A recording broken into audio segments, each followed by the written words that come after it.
Mount Kailash, the sacred home of Lord Shiva and Goddess Parvati. In her sacred chamber, Goddess Parvati prepared for her bath, gently pouring warm water. As she prepared to bathe, she saw no one to guard her door. The palace stood silent and empty. In that quiet moment, Parvati longed for a son of her own, one who could stand guard by her side. With a gentle smile, Parvati kneaded turmeric and sandalwood, shaping from it the son she had long desired.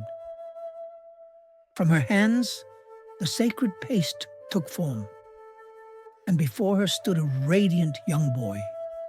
With a breath of her divine life, Parvati awakened the boy, and the sculpture came alive before her eyes. Slowly the boy opened his eyes, and the spark of life shone within them. Parvati drew the boy into her arms, embracing him as the son her heart had long yearned for. She gently told the boy to guard the door, and with trust in his watch, she went to bathe.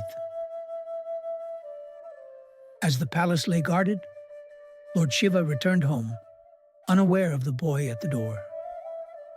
At the doorway, the boy stood firm, barring even Lord Shiva from entering. Lord Shiva spoke with calm authority, urging the boy to let him enter his own home. But the boy stood unyielding. Even Lord Shiva could not pass his watch. With anger blazing, Lord Shiva advanced. Yet the fearless boy stood firm, guarding his mother's door. In his wrath, Lord Shiva summoned mighty Nandi and the fierce Shiv guns to his side. The fierce Shiv guns charged together.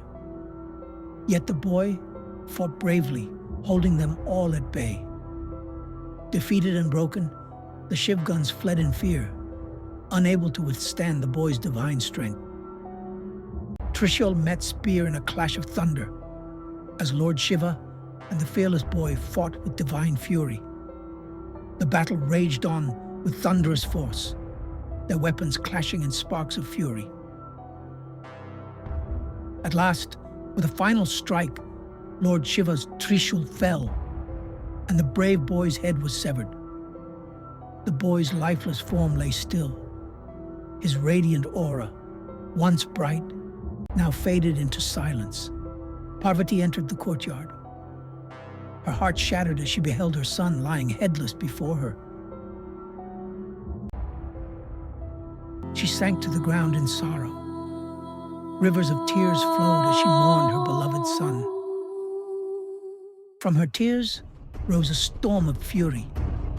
Parvati's grief turned to wrath at the loss of her son, transformed into her fierce, demonic form.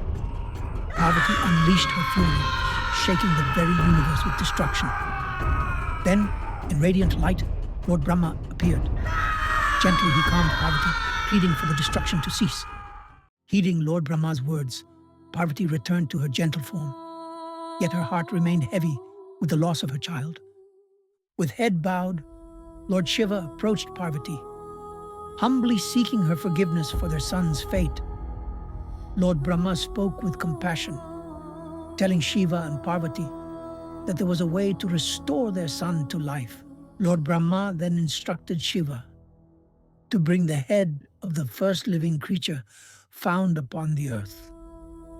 Lord Shiva turned to his faithful Shivgun, commanding him to fetch the head of the first creature found upon the earth. The loyal Shivgun descended to the earthly forest, beginning his search for the first living creature. In the forest, the Shivgun beheld a newborn elephant. Its mother lay still, having perished in childbirth. With sacred incantations, Lord Brahma placed the elephant's head upon the boy, and life returned, a divine child reborn. All the heavenly lords gathered in reverence, showering blessings upon the reborn child, as Parvati knelt joyfully by his side. And thus, the child with the elephant's head rose anew. From this day forth, he shall be known as Ganesh,